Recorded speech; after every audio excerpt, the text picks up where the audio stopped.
Uh-oh. Someone at Fox News messed up because they let James Talarico, a liberal pastor, one of the best communicators we have in the Democratic Party, and by the way, one of the legislators of the Texas Democrats who's left the state to stop gerrymandering that Texas is trying to enact. And someone on Fox News, for some reason, let him on TV. I'm happy about it, but this man here, Will Cain, I believe his name is out of his depth. And there are multiple times in this interview where he gets spanked by a pastor.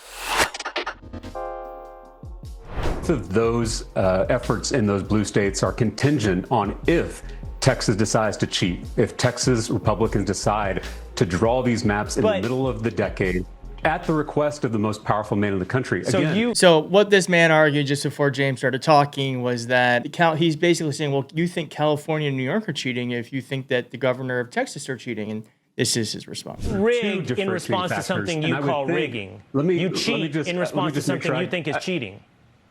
I'm trying to listen to you, and I'd love for you to try to give me a chance to speak. You know, I think that all of us should be alarmed, whether we're Democrats, independents, or Republicans, if the most powerful politician in the country, whether it's President Trump or President Obama, if they are trying to change the rules midway through the decade so that they don't have to face accountability for their actions. What I would ask you is, if Republican policies are so popular, why do they have to redraw the maps before the election? Boop. That's a good question. If Republican policies are popular, well, we know the answer. It's because they're not popular. In fact, what Donald Trump is doing is historically unpopular. And by the way, 80% of the country agrees on one thing, and that is that Donald Trump is covering up something with the Epstein files. So if you want to have a majority around something, it's that. And gerrymandering.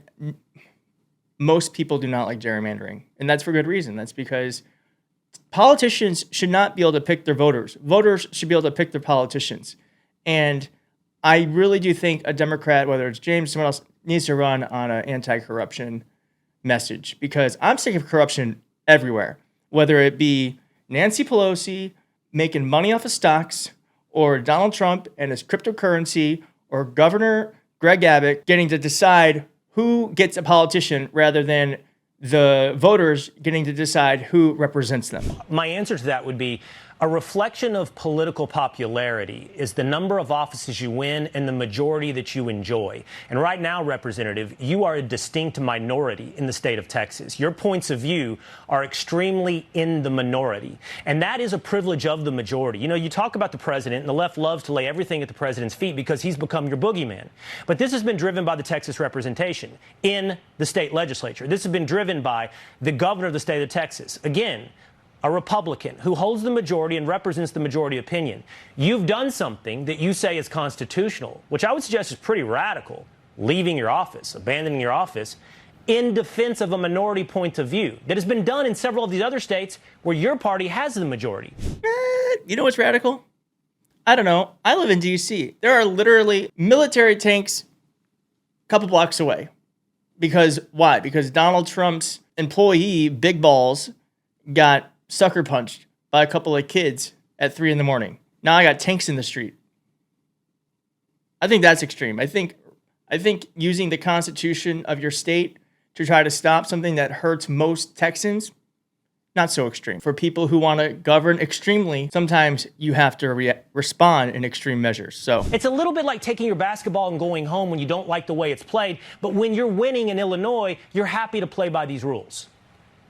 Again, I've condemned all gerrymandering across the country. And in fact, when Democrats had a majority in Congress, they voted to ban gerrymandering in every state, red states and blue states. Do you know how many Republican members of Congress joined them in that effort? Will Cain's like, you see his face? He was like, oh, shit. I'm sorry. Which state did you just refer to? No, baby, not a state. Not a state. We tried voting on a federal law. Do you know how many Republicans joined Democrats in the U.S. Congress to ban gerrymandering? All the Democrats voted for it. 0 Republicans voted for it.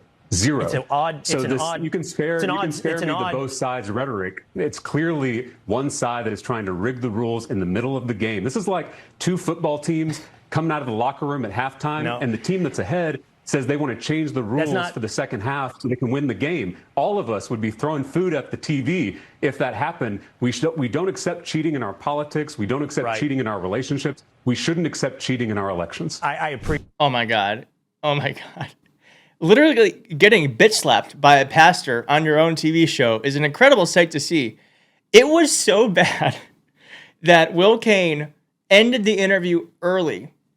He ended it early. I'm not kidding. Here it is. In my view, Representative, you gave the ball game analogy. In my view, what has happened here is you've done something in certain states, and you don't like it when it's done in Republican states. And now you're saying you've done the same thing as us. You've done the same thing as us, and we are going to, by the way, if you do it, we're going to ratchet it up even more, in the words of Gavin Newsom. My party has never gerrymandered in the middle of the decade at the request of the President of the United States, nor would we. The only way this is going to happen in blue states is if Texas executes this power grab. You mentioned Massachusetts. Right. Do you know the party of the governor that signed that map into law? He was a Republican. It was a Republican governor that signed that map into law. So I just want to be clear with our facts, and I don't want to muddy the waters. All of us, whether we're Democrats, independents, or Republicans, we should stand up to politicians who don't want to face accountability at the ballot box. That's exactly what's happening here. And I asked you, if Republican policies are popular, why do they need to redraw these maps? Why can't they just run on their policies? I'm getting wrapped on time. They can't, if you can't even win on your ideas on Fox News, of course you're going to try to rig the game so that people don't even get to decide who represents them.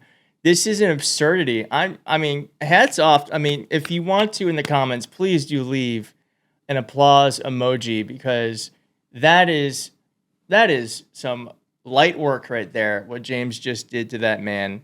And I want to see more Democrats in conservative spaces, because this is how you win. This is how you win. Now, I want to see Democrats on liberal spaces, my show, but I also want to see them over here, because they need to get this message out to people who would otherwise not hear it. And what this incredible stuff.